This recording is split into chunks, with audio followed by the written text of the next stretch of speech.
Bismillahirrahmanirrahim. Yang kita hormati bersama Al-Ustadz Ujang hafizahullah ta'ala, para asatidzah, para wali santri, dan yang kita banggakan, para santri dan santriwati Ma'had Al-Irsyad Al-Islami. Ana ucapkan assalamualaikum warahmatullahi wabarakatuh.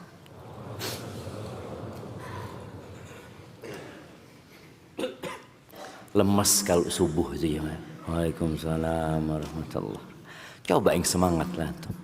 Ana ulangin. Assalamualaikum warahmatullahi wabarakatuh.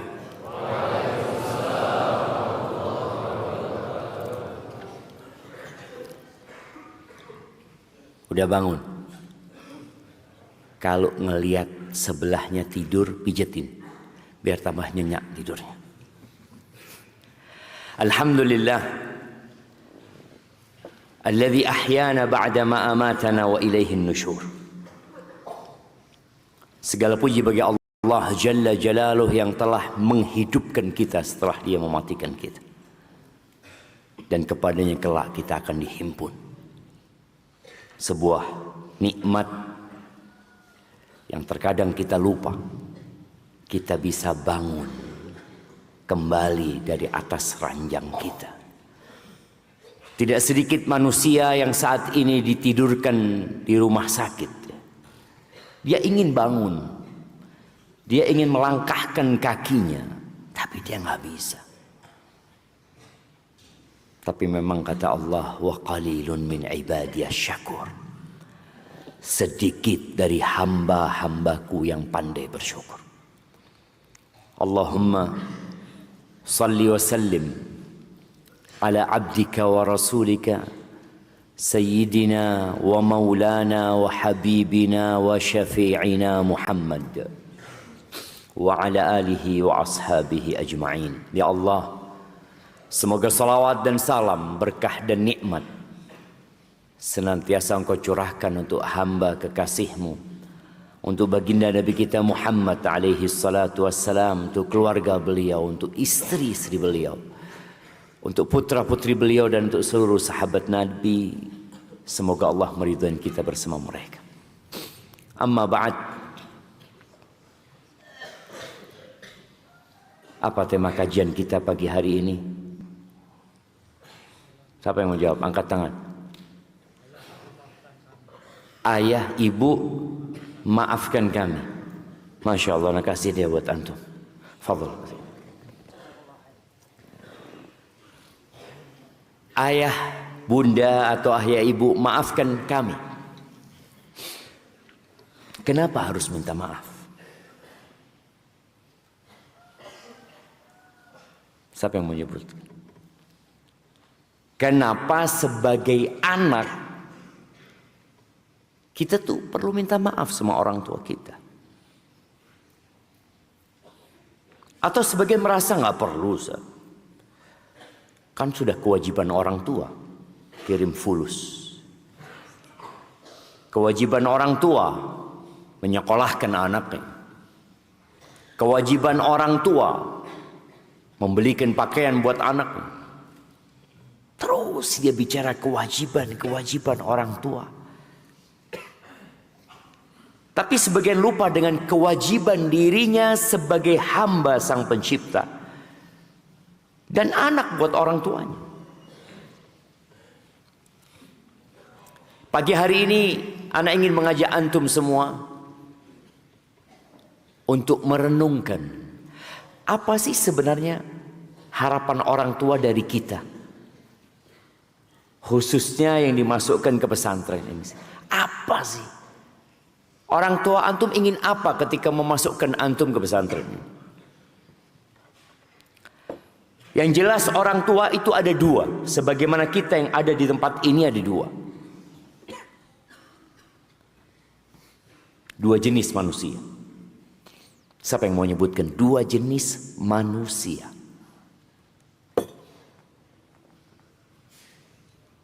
Yang ada di pesantren ini, yang sekarang sedang belajar, yang ada di masjid ini, yang sedang mendengarkan kajian, Ada dua jenis manusia. Nah, fadhal. Laki-laki dan perempuan. Betul, Anda kasih juga. Iya, jazakallah khair. Ini perlu kita, antum dengar jawabannya, laki-laki dan perempuan.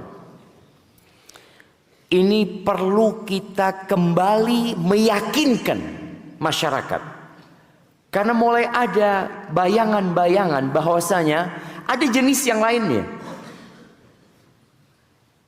Kalau di bahasa Arab itu yang dibuat-buat oleh manusia. Tapi pertanyaan kembali, mungkin Anda salah memberikan pertanyaan. Dari sisi ambisi orang tua, ambisi anak, dan ambisi manusia secara umum itu ada dua. Apa dua hal ini? Nah, oh itu semangat. Kalau ambisinya, mana yang jawab barusan? Dunia akhirat. Masya Allah. Antum kapan mau nikah? Masih lama ya? Masih lama. Abah antum masih ada? Kasihkan buat abah antum.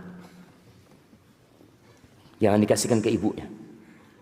Itu buku khusus buat laki-laki. Jamaah rahimakumullah, ya tadi disebutkan. Allah Azza wa Jalla menyebutkan surat Al-Baqarah ya, ketika cerita tentang haji, Allah mengatakan faminan nasi may yaqulu rabbana atina fid dunya wa ma lahum fil akhirati min khalaq wa minhum may yaqulu rabbana atina fid dunya hasanah wa fil akhirati hasanah wa qina adzaban nar. Ada sebagian manusia yang ambisinya dunia saja. Yang dia pikirkan adalah bagaimana sukses dalam pekerjaannya, dalam karirnya, bagaimana dia memiliki rumah yang besar, bagaimana dia memiliki kendaraan yang mewah, bagaimana dia memiliki anak-anak yang sukses dalam dunia mereka. Ada yang ambisinya itu. Dan apabila yang diinginkan tidak dicapai, orang tua marah sama anaknya. Karena harapan orang tua kau itu nak, ya bisa membantu orang tua dari sisi finansial.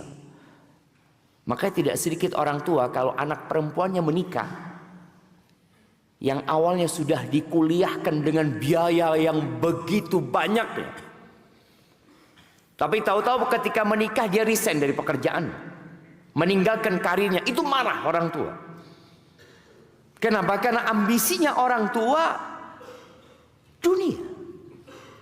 Tapi ada di antara mereka yang ambisinya fid dunya hasanah wa fil akhirati hasanah wa qina adzaban nar. Kira-kira orang tua antum ingin apa dari antum? Ketika perang Uhud. Perang Uhud itu kapan terjadi dan antara umat Islam dan orang-orang musyrikin berapa jumlah mereka? Nah, perang Uhud.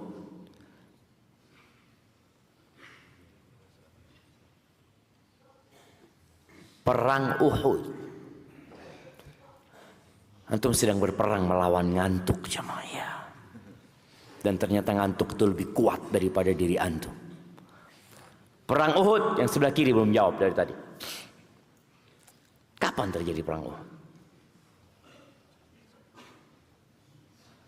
Ayolah jamaah. Perang Uhud ya. Tahun ketiga Hijriah. 3.000 orang-orang musyrikin. Masya Allah, santa barakallahu fikum. Kasihkan kepada dia. Tahun ketiga, pertengahan bulan Syawal,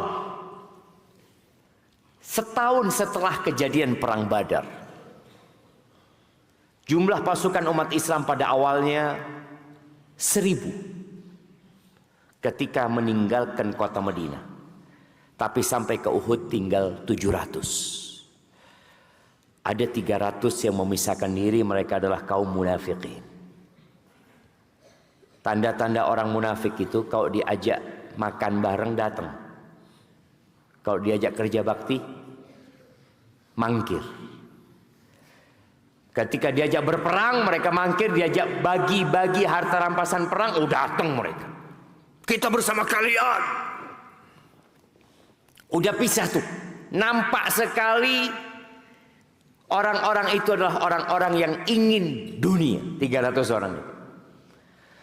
Kemudian 700 orang ini perang.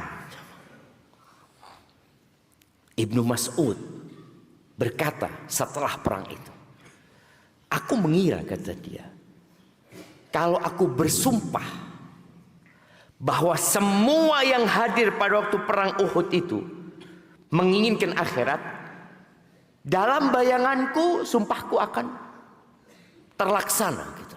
Benar sumpahku itu. Tapi ternyata aku salah, kata dia. Setelah perang Uhud Allah turunkan minkum man yuridud dunya wa minkum man yuridul akhirah. Sebagian kalian ada yang ambisinya dunia. Mereka perang bersama Nabi SAW. Di situ ada Abu Bakar As-Siddiq, ada Umar bin Khattab, ada Uthman bin Affan, ada Ali bin Abi Talib, ada Hamzah Sayyidus Syuhada, ada Mus'ab bin Umair. Mereka bersama Nabi alaihi salatu wassalam mendapatkan arahan langsung dari sang penghulu, Sayyidu waladi Adam. Ternyata di medan perang itu ada yang ambisinya dunia. Apalagi yang di sini, siapa? Yang di medan perang. Wa minkum man yuridul akhirah. Thumma sarafakum anhum liyabtaliyakum. Dan sebagian kalian ingin akhirat dan ternyata dunia yang diharapkan Allah palingkan dari mereka. Yang ada kekalahan walaupun tidak telak. Nabi belum terbunuh. Nah, tapi 70 orang dari sahabat Nabi tewas di medan perang. Ahibati fillah, ketika kita tahu beda angan-angan orang tua, maka tadi kenapa kita perlu minta maaf? Kadangkala kita tidak sesuai dengan yang mereka harapkan. Harapan orang tua antum hafal Quran, tapi antum nggak hafal Quran. Ya nggak mampu, Ustaz. Iya, nggak semua orang mampu, tapi semua orang diperintahkan berusaha. Harapan orang tua antum sampai lulus di Al-Irsyad ini. Tapi ada seleksi alam. Ternyata ada orang-orang yang nggak sampai lulus. Berapa persen Ustaz Ujang santri yang tidak sampai selesai? Iya, 40 orang. 40 orang tiap tahunnya. Iya. Padahal orang tuanya sudah capek, udah lelah. Ana sampai ingat ada orang tua katanya yang nemenin anaknya di pesantren. Pindah dia. Dia tinggalkan tempat tinggalnya, ada yang beli rumah, ada yang kontrak rumah supaya dekat sama anaknya. Doa tidak pernah berhenti dipanjatkan, tapi ternyata sang anak ya mungkin memang bukan di sana tempat dia. Sebagian orang tua kecewa. Suatu hari ana mengetes seorang calon mahasiswa di STD Imam Syafi'i Jember. Ana tanya, emang keinginan antum untuk kuliah di sini? Kata dia, enggak Ustaz. Ana sudah 6 tahun di pesantren. Ana punya cita-cita ingin jadi dokter Ustaz. Tapi ibu Ana inginnya Ana jadi ustaz. Hadirin, orang tua antum ingin antum jadi apa? Dimasukkan ke pesantrennya. Jadi ustaz? Enggak lah. Ingin supaya Ana jauh dari dunia. Ya boleh jadi. Akhirnya Ana ngomong sama anak ini, boleh Ana telepon ibu antum? Boleh. Akhirnya Ana ngobrol sama ibunya. Nah, cerita panjang, akhirnya anak itu dipanggil sama orang tuanya. Udah engkau nggak usah ke STDI, engkau lanjut kuliah kedokteran. Ya, ada orang tua kadangkala memaksakan kepada anaknya. Tapi kalau engkau mampu, engkau perjuangkan. Maka di sebagian pesantren itu ditanya anak itu, engkau masuk pesantren ini karena keinginan orang tua atau karena keinginan sendiri? Pertanyaan itu ditanyakan di sini juga. Nah, cuma memang kadang-kala anak itu nggak tahu dengan maslahat dia.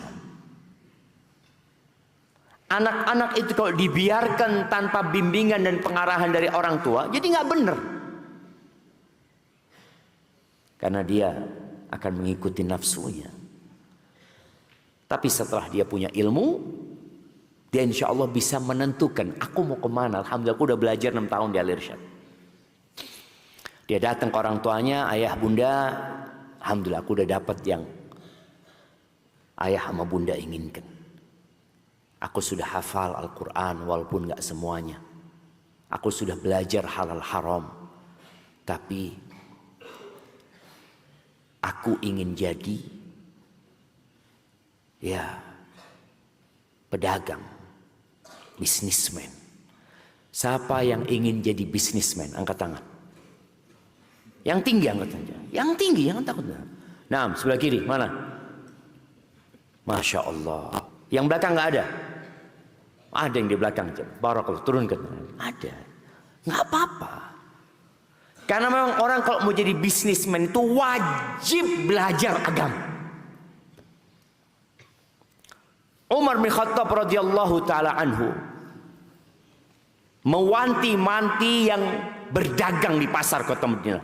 La yabi' fi suqina, nggak boleh dagangan di pasar kami ini kecuali yang tahu dengan halal yang haram, kecuali yang tahu dengan agamanya. Jadi jangan sampai ketika antum berpikir ana ingin menjadi bisnismen Ustaz, lalu antum nggak semangat belajarnya. Tetap semangat belajarnya, tetap bersungguh-sungguh menghafalkan Al-Quran, menghafalkan hadis. Walaupun cita-citanya anak mau bisnis. Abdurrahman bin Auf, jangan ditanya harta dia coba. Sekali sodakoh 100 ekor kuda coba. Dan dia melakukan itu karena dia faham agama. Nabi SAW mengatakan kepada para sahabatnya ketika mereka berbicara tentang dunia, harta, kekayaan, beliau tidak mencela. Beliau mengatakan kepada mereka SAW, la ba'sa bil ghina, la ba'sa. Antum belajar arti kata-kata la ba'sa. Apa la ba'sa? Terjemahan bahasa Arabnya la ba'sa, la madha-madha. La ba'sa, nggak apa-apa kaya itu. Tapi syaratnya apa? Limanit taqwa. Syaratnya harus bertakwa. Dan untuk bertakwa itu harus belajar.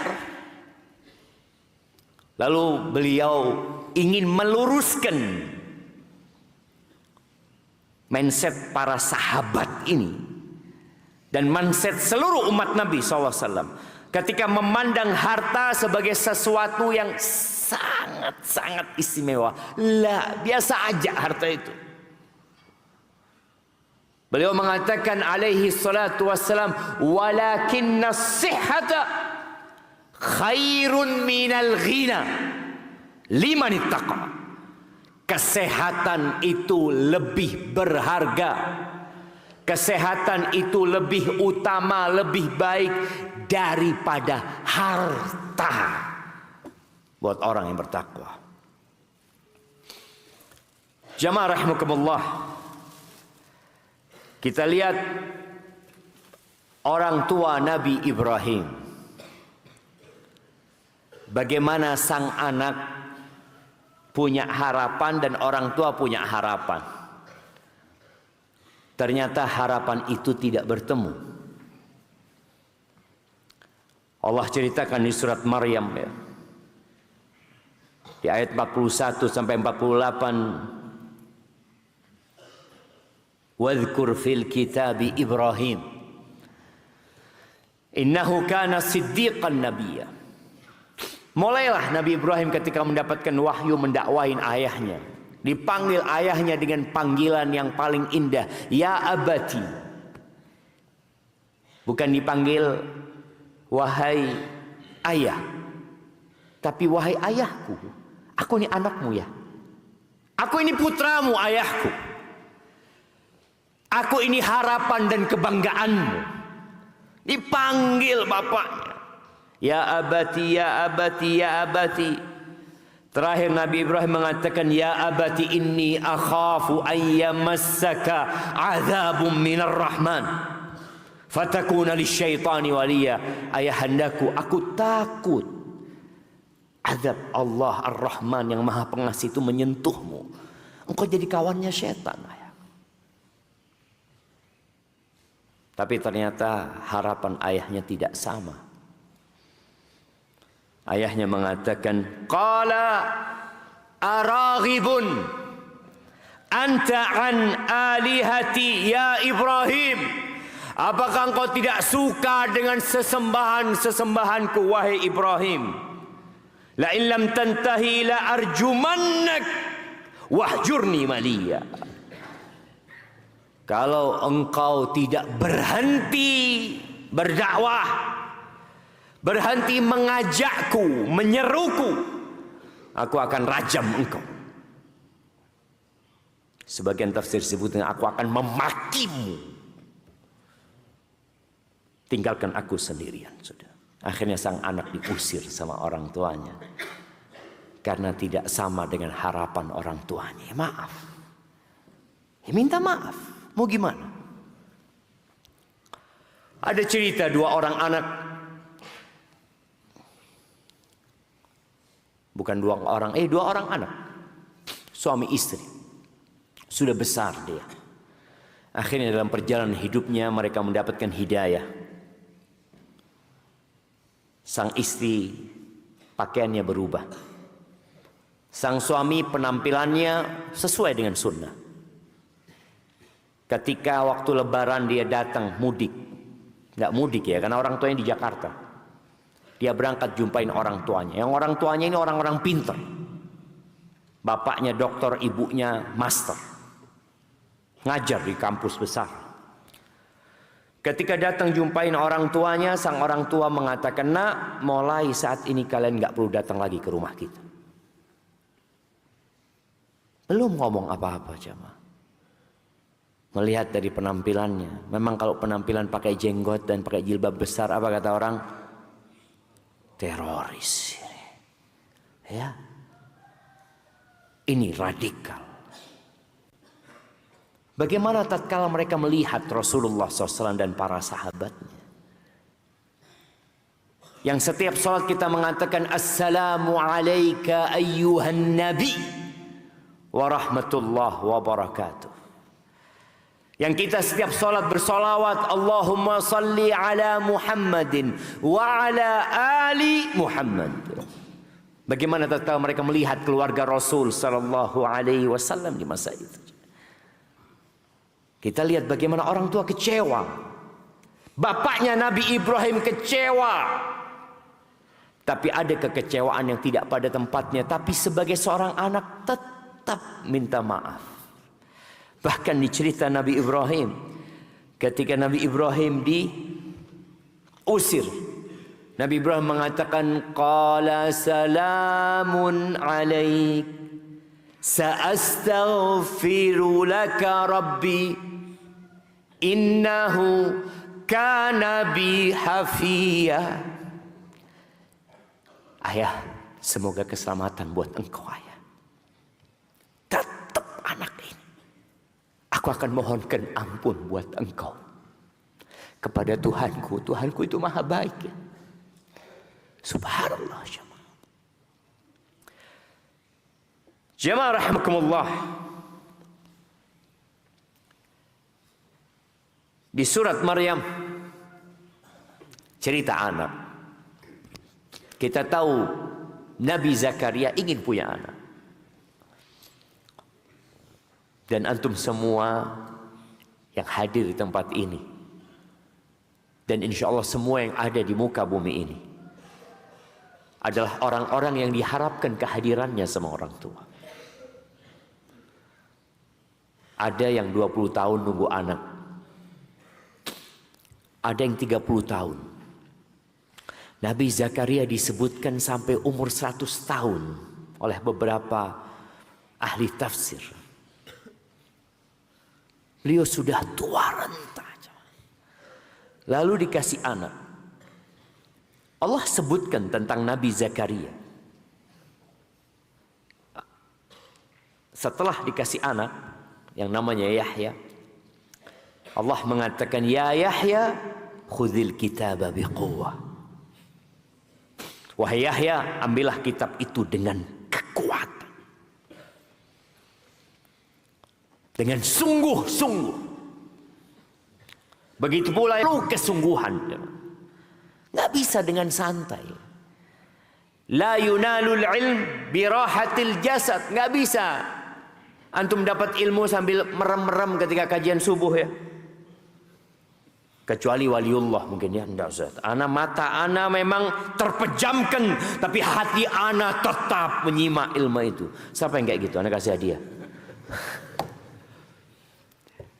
Berat jamaah. Khudhil kitaba biquwwah. Nggak bisa santai. Duduk di kelas, mendengarkan ustadznya.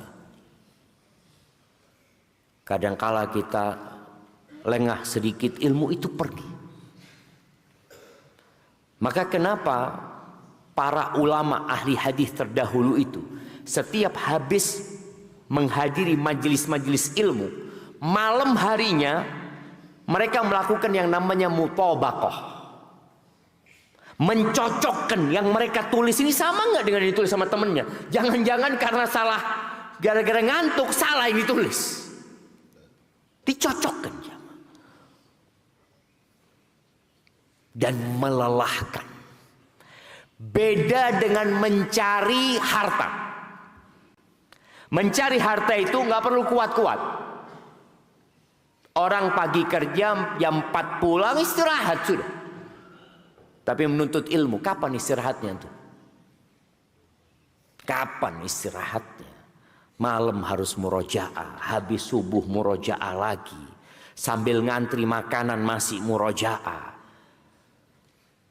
Dan ternyata ilmu itu dimurojaah sampai mati. Kalau harta enggak, boleh jadi antum sudah sukses, sudah bisa tidur. Buka keran di rumah antum yang netes emas. Insya Allah. Ada orang-orang kaya nggak perlu murojaah lagi, dia nunggu. Tapi ilmu nggak bisa. Sampai mati, sampai hari ini Syekh Shalih Fauzan tetap beliau murojaah, tetap belajar. Dan perintah Nabi SAW, ta'ahadul Quran, itu sampai mati. Nggak ada ceritanya, alhamdulillah ana sudah menghafal Quran dan murojaah selama 30 tahun. Berarti 30 tahun selanjutnya nggak perlu murojaah. Hilang tuh Quran. Khudhil kitaba biquwwah. Wa atainahul hukma sabiyya wa hananan min ladunna wa zakata wa kana taqiyya wa barram biwalidayhi wa lam yakun jabbaran asiya. Dan itu harapan para orang tua. Antum jadi anak yang bertakwa, jadi anak yang lembut,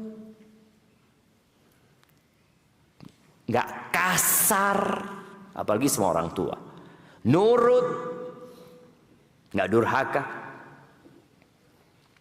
senantiasa dalam ketaatan. Ya, keinginan orang tua anak-anaknya berjalan di atas keistiqomahan. Makanya doa orang tua, ini orang tua yang harapannya dunia akhirat ya, karena ada orang tua yang harapannya anaknya tampan, anaknya cantik. Maka ketika dia menikah, dia cari ibu yang cantik. Di Indonesia sekarang ini sedang ada istilah naturalisasi. Ya, naturalisasi. Dengar antum, naturalisasi. Yang pemain-pemain bola Indonesia itu, antum lihat kok nggak ada yang namanya Bambang, mana lihat kok nggak ada yang namanya Joko, nggak ada lagi yang hidungnya nggak panjang-panjang. Nah, lihat ada apa ini? Iya, ada orang tua yang berpikir seperti itu. Dia ingin anak yang tampan, yang cantik, yang gagah. Sehingga dia berpikir menikah dengan ibu yang cantik. Harapannya anaknya cantik, anaknya tampan. Walaupun dia sebagai bapak, ya kulitnya putih kegelapan, tapi boleh jadi anaknya putih terang nanti anaknya. Ya akhirnya boleh jadi anaknya seperti yang diinginkan, tapi kata Allah, wa ma lahum fil akhirati min khalaq. Di akhirat nggak dapat apa-apa, nggak ada. Nabi Ibrahim ketika berdoa, beliau nggak punya anak, beliau ingin punya anak. Di beberapa kitab disebutkan Nabi Ibrahim itu punya anak setelah umur 86 tahun. Doanya beliau apa? Rabbi habli minas salihin, minas salihin, minas salihin. Terus beliau minta Rabbi habli minas salihin. Berapa tahun berdoa? Puluhan tahun. Rabbi habli minas salihin. Yang beliau minta yang soleh,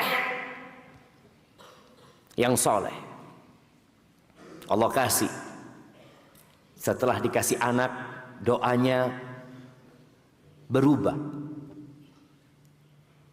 Kalau belum punya anak, doanya buat anak, minta anak, minta. Setelah dikasih anak, beliau mengatakan, wajnubni wa baniya an na'budal asnam. Hindarkan aku dan anak-anakku dari menyembah berhala. Rabbij'alni muqimas salah wa min dzurriyyati rabbana wa taqabbal du'a. Harapan disambung dengan usaha. Ya Allah, jadikan aku orang yang mendirikan sholat dan dari anak-anak keturunanku. Terus dalam doanya, aku anakku, aku anakku, aku anakku. Karena itu yang diharapkan sama orang tua. Dan orang tua tahu bahwa perjalanan menuju kepada Allah ini penuh dengan rintangan dan tantangan. Boleh jadi anaknya nggak selamat. Sebagaimana cerita anaknya Nabi Nuh alaihi salam. Boleh jadi. Tapi itu harapan orang tua. Dan di surat Al-Furqan, harapan ibadur Rahman. Yang antum insyaallah semua hafal doanya. Walladzina yaquluna rabbana hab lana min azwajina wa dzurriyyatina qurrata a'yun waj'alna lil muttaqina imama. Bayangin. Siapa yang mau menerjemahkan ayat itu? Nah,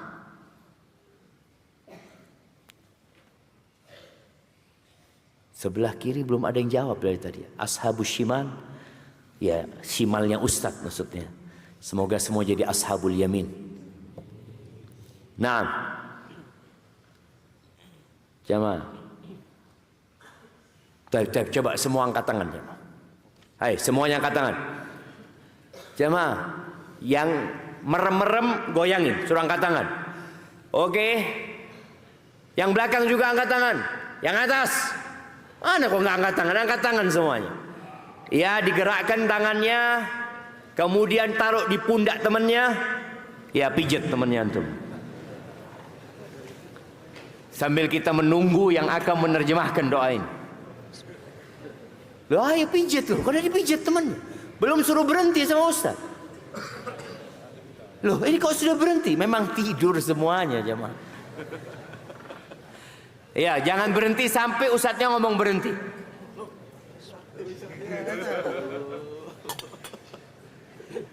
Nah, ya sudah. Mana yang mau diterjemahkan doanya? Rabbana hab lana min azwajina wa dzurriyyatina qurrata a'yun waj'alna lil muttaqina imama. Supaya antum tahu itu doanya abah dan ibu antum. Naam, fadhal. Agum hatta yasma'an nas.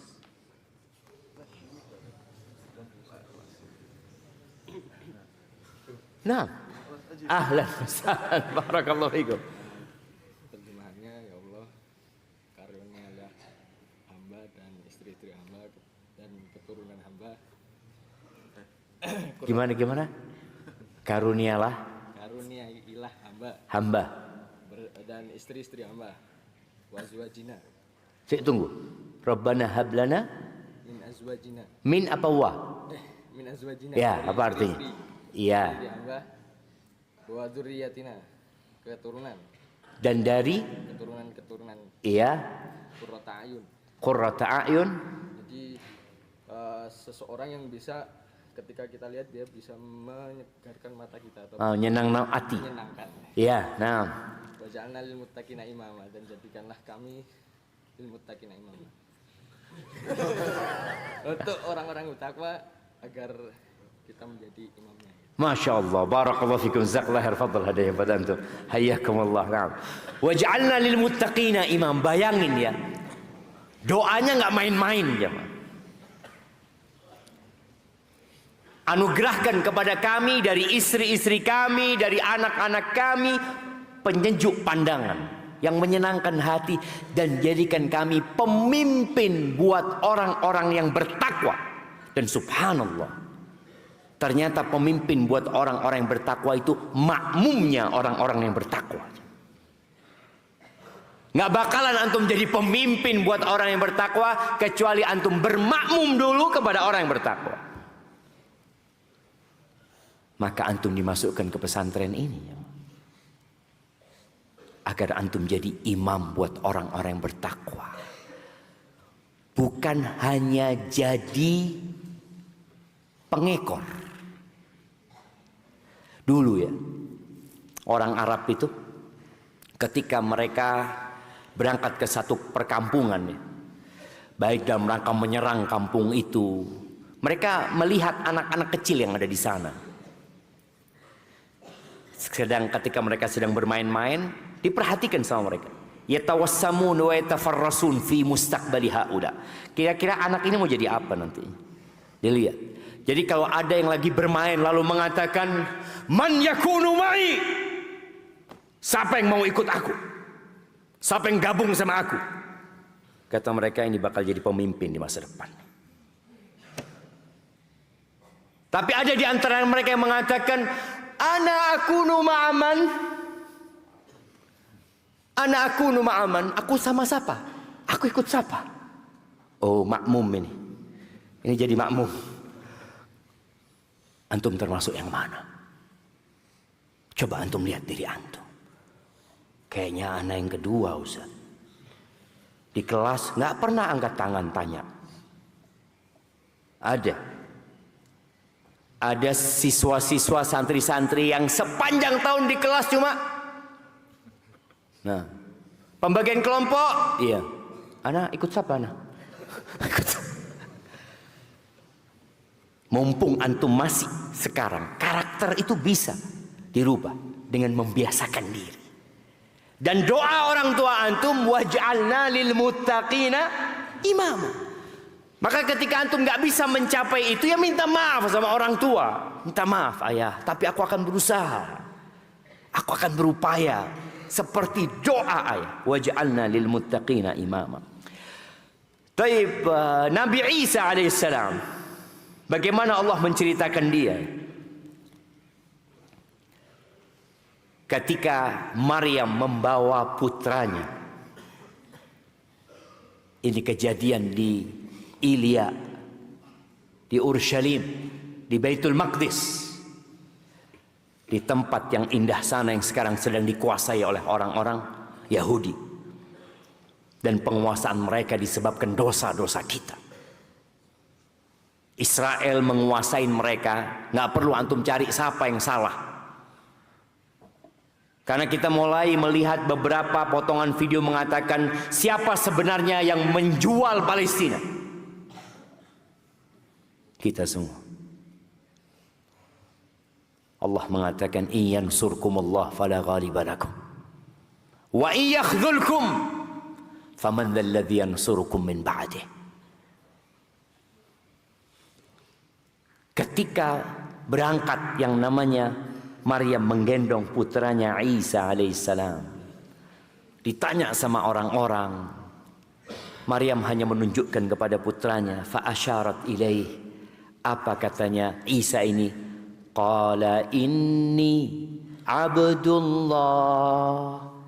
Kita semua sama, Abdullah.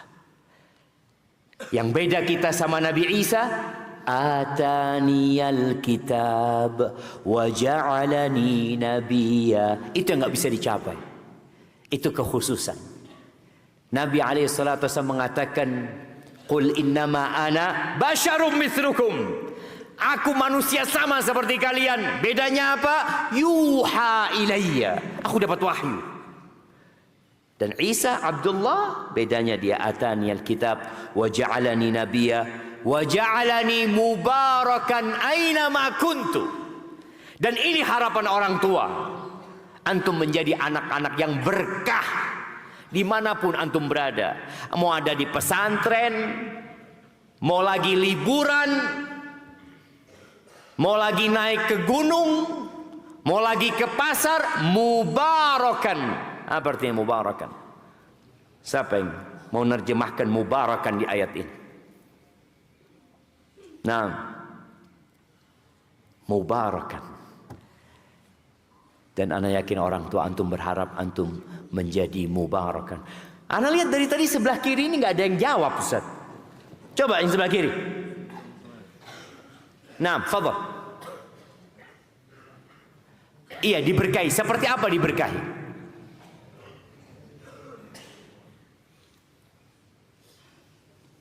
Seperti apa yang diinginkan ya? Mubarakan itu seperti apa? Jadi antum berpikir orang yang diberkahin itu yang kayak apa? Fadhal.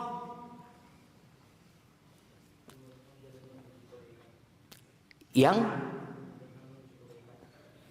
beri supaya kedengaran suaranya. Bismillah. Nah, dimudahkan dalam kebaikan, terus orang dijauhkan dari kemungkaran. Lalu apa yang dilakukan orang yang berkah ini biasanya kepada masyarakatnya? Kalau pulang ke rumah orang yang berkah ini kira-kira ngapain? Membantu masyarakatnya, membantu orang tuanya. Barakallahu fikum. Naam.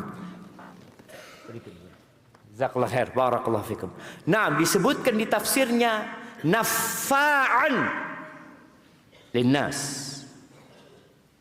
mu'alliman lil khair, manfaat buat manusia. Jadi orang yang berkah itu yang bermanfaat buat orang lain. Maka Nabi alaihissalam ketika ditanya man khairun nas, man ahabbun nas ilallah, siapakah manusia yang paling baik, siapakah orang yang paling dicintai Allah? Anfa'uhum linnas, orang yang paling bermanfaat buat orang lain. Jadi harapan orang tua antum, antum menjadi orang yang paling bermanfaat buat orang lain. Makanya orang tua itu capek, lelah, nggak apa-apa. Anaknya masuk kemana? Ke Al Irsyad. Mahal loh Al Irsyad ini. Mahal murah Ustaz? Anak tanya sama anak-anak, mahal apa murah? Tuh. Tahun depan SMP nggak naik. Tahun depan SMP nggak naik kelas maksudnya. Nggak dinaikkan SPP-nya ya. Antum lihat, antum tahu mahal, maka jangan kecewakan orang tua antum. Antum tahu mahal. Antum ketika lihat SPP, ya Allah, abah ana bayar sekian, ibu ana bayar sekian, anak kadang-kala telat bayar. Di WA, saat ini Mas Salma belum bayar, Allahu Akbar ya. Ya, supaya tahu kita bayar betul. Capek orang tua, lelah. Demi antum mubarakan. Agar antum jadi orang yang berkah. Nggak harus jadi ustadz tadi disebutkan. Antum silahkan menjadi pembisnis. Silahkan menjadi pejabat mungkin suatu saat. Tapi jadilah mubarakan. Orang yang penuh dengan berkah. Dimanapun dia berada, orang akan merasakan cahaya keberadaan orang ini. Nabi SAW mengatakan, al-mu'min kan nahlah, wal mu'min kan nakhlah. Sebutkan dua permisalan ini. Nah, al-mu'min kan nahlah, wal mu'min kan nakhlah. Itu hadis Nabi SAW. Siapa yang menyebutnya? Apa maksudnya? Nah, yang belum jawab. Nah, fadhol jamaah. Kalau antum tidak jawab, tidak makan-makan kita, nggak sarapan kita ini. Sarapan jam berapa sini Ustaz? Masya Allah, barakallahu fikum. Iya, akan diundur pelajaran jamaah. Ayo. Al-mu'min kan nakhlati wal mu'min kan nahlah. Mana jamaah? Ana izin minum ya. Sampai antum jawab. Ada yang katakan, fadhol, berdiri antum supaya terdengar suaranya. Fadhol. Bismillah, al-mu'min kan nahlah. Orang muslim itu seperti lebah, mengambil dari hal yang baik dan mengeluarkan yang baik. Masya Allah, dan tidak merusak. Dan juga al-mu'min kan nahlah, seperti pohon kurma yang bermanfaat setiap bagiannya, dari batang, buah sampai batang. Dan dia kokoh dan tegar. Masya Allah, barakallahu fikum. Ya, dengar antum semua. Kan nahlah seperti lebah.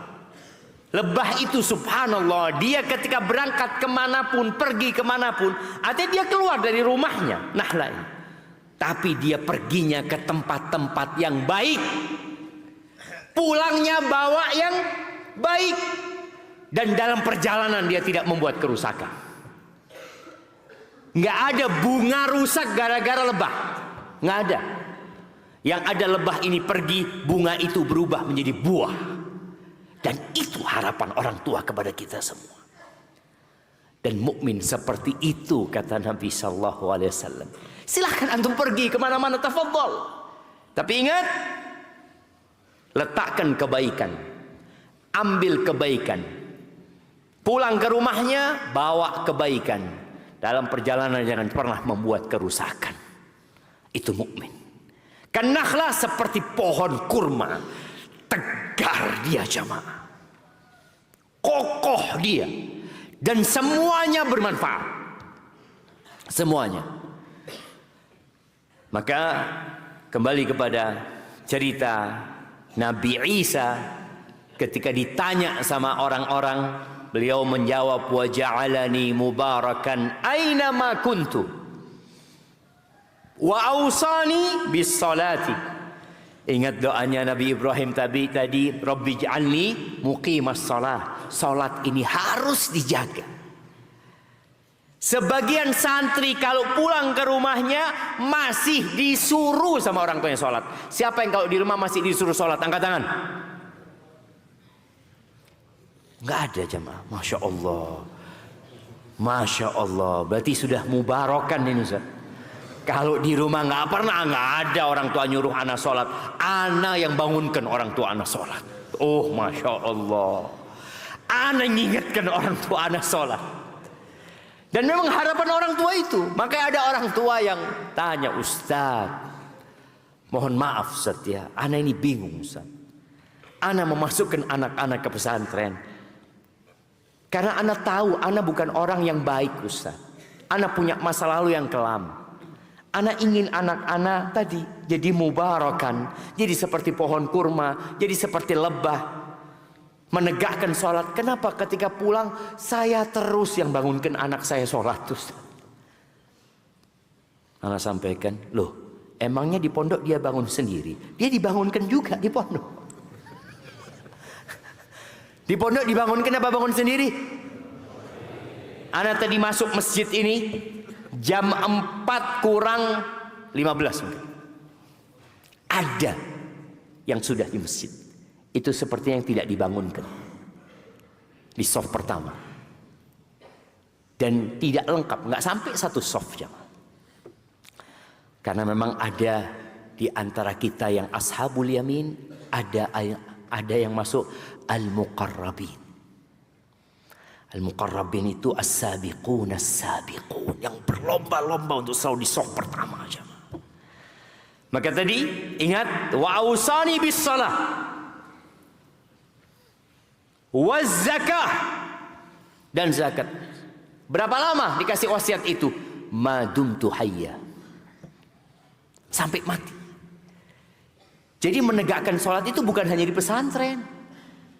Kalau pesantren Masya Allah, Ustaz, Alhamdulillah Ustaz. Sampai rumah langsung berubah. Ke masjid nunggu qomat. Siapa yang nunggu qomat kalau ke masjid? Kadang-kala qomatnya nggak kedengeran. Sampai masjid, oh ya Alhamdulillah Ustaz, anak ini jadi imam terus Ustaz. Tapi bukan lil muttaqina imamah, imaman lil masbuqin. Imam buat yang masbuk. Oh, antum dari lulusan Al-Irsyad, fadhal. Jadi imam. Cuma imam buat yang masbuk. Ya, jangan aja. Kemudian wabarram biwalidati walam yaj'alni jabbaran syaqiyya, dan berbakti kepada ibundaku karena Nabi Isa nggak punya ayah, maka berbaktinya hanya ke ibundanya. Dan kalau antum lihat ya, ceritanya Maryam ini diwakafkan sama ibunya. Bagaimana Maryam, ibunya Hana ketika mengatakan, apa ayatnya? Inni nadartu ma fi batni muharraran fataqabbal minni. Diwakafkan nih, bagaimana? Benar-benar sang bunda berharap anaknya buat akhirat sudah. Aku wakafkan ya Allah. Dulu boleh mewakafkan anak tuh. Jadi anak tuh dilepas sudah. Kemana? Ke Masjidil Aqsa. Tapi ternyata yang lahir seorang wanita. Qalat rabbi inni wada'tuha untha. Ya Allah, ternyata perempuan yang aku lahirkan. Maka di sini dia diperintahkan berbakti kepada ibundanya. Maka dia harus melanjutkan keinginan-keinginan ibundanya. Walam yaj'alni jabbaran syaqiyya, dan tidak menjadikan aku orang yang keras. Dan subhanallah jemaah, Allah kalau ingin kebaikan kepada satu keluarga, anzala alaihimur rifqa, Allah akan turunkan kelembutan. Jadi kalau antum yang sekarang merasa anak ini kok keras orangnya Ustaz ya, anak ini kasar Ustaz orangnya Ustaz, anak ini temperamental, mumpung antum masih santri berusaha untuk dirubah. Enggak Ustaz, anak sudah keturunan Ustaz. Loh, keturunan. Kalau antum tahu keturunan tidak baik, jangan dilanjutkan. Karakter-karakter yang buruk itu bisa dirubah, diarahkan menjadi lebih baik. Karena kalau tidak, antum akan syaqi, akan menderita dan melarat hidupnya di dunia dan di akhirat. Jamaah rahimakumullah, itu harapan orang tua. Kemudian orang tua menginginkan kemapanan dan kebahagiaan buat anak-anaknya. Itu harapan orang tua. Makanya kalau antum nanti menikah, jangan ngerepotin orang tua. Udah cukup orang tua menyekolahkan antum. Udah biayai antum. Karena banyak anak-anak sekarang sampai lulus kuliah masih jadi benalu di rumah. Jadi benalu di masyarakatnya. Loh, ayolah nak. Sudah cukup perjalanan yang panjang nafkah diberikan oleh orang tua. Itu harapan orang tua, engkau mapan, engkau bahagia hidupmu. Maka perlu usaha. Maka yang dapat kiriman dari orang tua, jangan semuanya dihabiskan. Dan usahakan ketika antum dapat uang dari orang tua, uang saku itu disisihkan. Sebagiannya letakkan di kotak amal. Ada kotak amal di masjid ini, Ustaz. Letakkan. Setiap antum dapat fulus, ana mau taruh di sini. Walaupun hanya 2.000. Tapi biasakan diri antum. Karena itu juga akan mendatangkan rizki buat antum. Kemudian ketika antum pulang ke rumah, beli oleh-oleh. Dari mana? Dari tabungan yang antum sudah kumpulkan. Jangan mau beli oleh-oleh minta lagi sama orang tua. Sama aja. Yang beli oleh-oleh siapa? Orang tua antum akhirnya.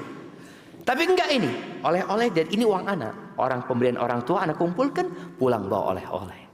Jadi ingin kemapanan. Semua orang tua berharap anaknya bahagia dan mapan. Dan ketika antum nanti menikah, jangan pernah ngeluh sama orang tua tentang istri antum. Dan yang santriwati dengarnya. Nah, yang para santriwati, kalau sudah menikah, kalau engkau punya masalah sama suamimu, jangan cerita sama orang tua. Tampakkan kebahagiaan, kecuali tidak ada jalan lain. Karena kalau sudah orang tua tahu engkau dizalimin sama suamimu, maka orang tua akan sakit hatinya dan akan berusaha memisahkanmu dari suamimu, padahal engkau masih cinta sama suami. Kemudian yang diinginkan kesuksesan oleh orang tua, ya ingin sukses baik di pendidikan, baik ya di karirnya nanti, itu hal yang biasa. Makanya doanya Nabi SAW. Safa, ini ada hadiah terakhir nih. Apa doanya Nabi alaihi salatu wassalam buat Anas bin Malik setelah ibunya Anas meminta doa kepada Nabi SAW? Jadi Ummu Sulaim mengatakan, ya Rasulullah, khuwaidimuka Unais, ya Rasulullah, ini pembantumu, pelayanmu Anas ini, doakan dia ya Rasulullah. Apa doanya Nabi SAW buat Anas? Ya, berdiri. Tafadhal. Panjangkan umurnya. Banyakin anaknya.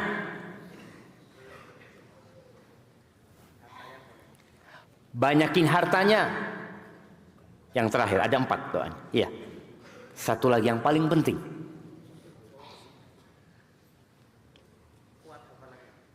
Kuat hafalannya. Kurang 1. Gak apa-apa, kita kasih hadiah, Ustaz. Masya Allah. Antum mau buku apa mau ini?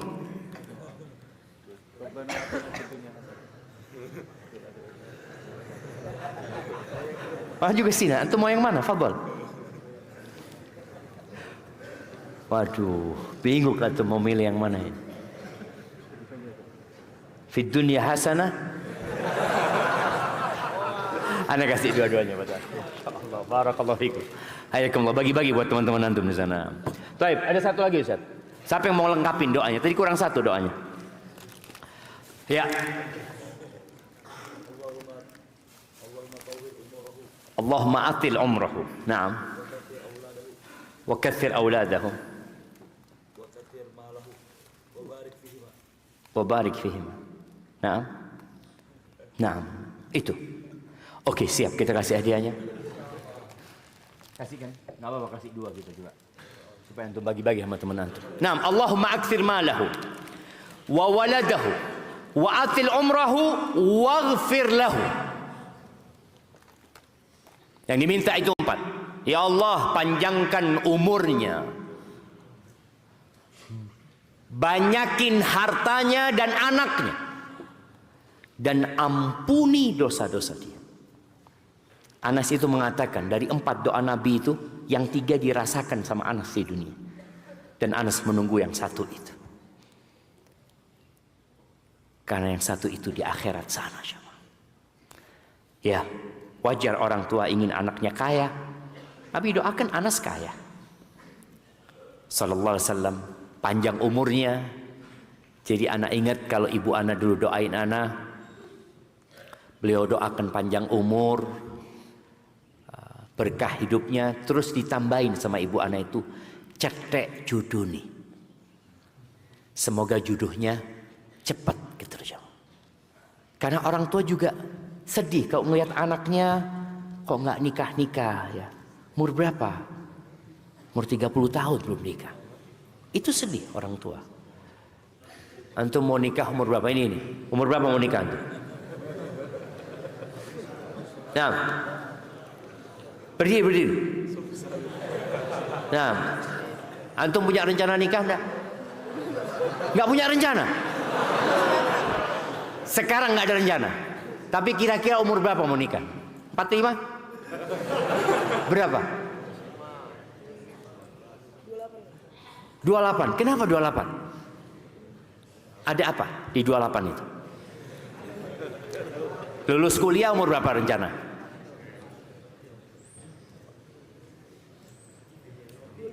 25. Terus nggak mau langsung nikah? Mau kerja dulu. Setelah kerja punya rumah. Kira-kira 28 sudah punya rumah insya Allah. Insya Allah, kasih hadiah. Iya, orang tua sedih kalau ngelihat anaknya nggak nikah-nikah. Maka tolong antum jangan mengecewakan orang tua. Kecuali memang belum datang jodohnya. Ketika sudah lihat orang tua semakin tua, kepingin cucu ya, ternyata anaknya enggak. Anak tidak akan nikah kecuali profesor. Waduh, lama ini. Kalau kepingin cepet ya harus segera jadi profesor. Anak ketemu dengan seorang doktor umur 25 tahun. Subhanallah. Dokter di matematika cuma dia. Cuma anak ngomong subhanallah. Dia cepat sekali. Subhanallah. Barakallahu fiik. Kemudian yang diinginkan orang tua sehat. Selalu orang tua itu kalau antum mau keluar dari perut ibunda, ditunggu, ya Allah mudah-mudahan sempurna anaknya ini. Ditunggu. Dan ketika antum sakit, orang tua itu ingin sakitnya pindah kepada mereka agar antum sehat. Itu keinginan orang tua. Maka tolong jaga kesehatan antum. Kalau antum sakit nggak harus ngomong sama orang tua dulu. Antum berusaha untuk ya diobatin di sini umpamanya.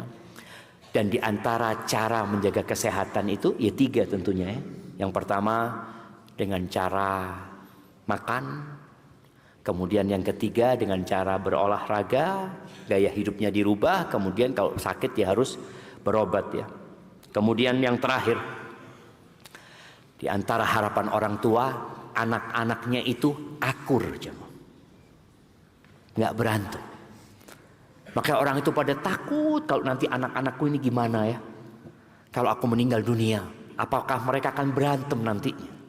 Sebagian orang tua itu terpaksa membagi warisan sebelum mati, dihibahkan, karena dia khawatir nanti kalau aku mati boleh jadi mereka nggak akan bertegur sapa lagi, boleh jadi yang paling tua akan menguasai hartanya. Maka hal itu ditakutkan sama orang tua. Maka tolong jaga hubungan baik antum. Kalau antum punya kakak, jaga hubungan baik dengan kakak antum. Punya adik, sayangin adik-adik antum. Punya paman, punya sepupu, punya keponakan, jaga hubungan baik dengan mereka. Karena itu juga tanda-tanda orang yang mubarakan ainama kuntu, diberkahin dimanapun dia berada.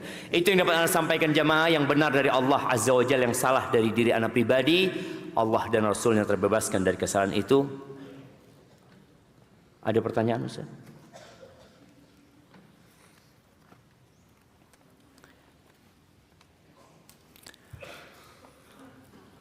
Assalamualaikum Ustaz. Waalaikumsalam warahmatullah. Ana mau minta nasihat untuk orang-orang yang diberikan amanah untuk memimpin suatu organisasi. Ya, ana lihat Masya Allah ya. Sejak di pesantren itu anak-anak sudah dididik tadi untuk memimpin. Dan pada hakikatnya Nabi SAW mengatakan kullukum ra'in wa kullukum mas'ulun an ra'iyati. Yang perempuan pun sama. Jadi tadi kalau ana sampaikan dua karakter ya di antara anak-anak. Ada yang satu bertanya man yakunu ma'i. Yang satu bertanya ana akunu ma'aman. Ketahuilah semua hendaklah naik levelnya menjadi yang pertama. Kenapa? Karena sudah menjadi keniscayaan. Semua pemimpin, istri pun pemimpin. Wal mar'atu ra'iyatun fi baiti zawjiha. Jadi kalau bicara organisasi terkecil itu adalah rumah tangga nanti. Antum akan jadi pemimpin di sana. Kalau ternyata antum masih bertanya, ana akunu ma'aman. Berapa banyak kadangkala suami-suami yang masih disetir sama orang lain memimpin rumah tangganya. Sehingga sang istri ngelihat, ya Allah, suamiku ini selalu ada intervensi dari orang dan dia terima hal itu. Jangan. Engkau yang seharusnya mengatakan man yakunu ma'i. Siapa yang bergabung sama aku, maka di rumah dia harus jadi pemimpin. Dan kalau bicara nasihat buat orang-orang yang jadi pemimpin ini, maka ista'inu billah. Hal yang pertama adalah meminta tolong kepada Allah Azza wa Jalla. Karena amanah itu berat. Dan kita sejatinya semua memegang amanah. Ketika Allah mengatakan inna aradnal amanata 'ala samawati wal ardi wal jibali fa ashfaqna ya apa ayatnya? Fa abaina an yahmilnaha wa ashfaqna minha wa hamalaha al insan innahu kana zaluman jahula. Sangat zalim dan sangat bodoh. Jadi orang ketika dikasih amanah kadang-kadang dia merasa ada di atas. Sehingga mudah bagi dia melakukan kezaliman kepada bawahannya. Atau dia tidak menjalankan tugasnya dengan baik dan sempurna. Maka yang harus dia lakukan adalah meminta tolong sama Allah Azza wa Jalla. Itu yang pertama. Yang kedua, ingat firman Allah, wa amruhum syura bainahum.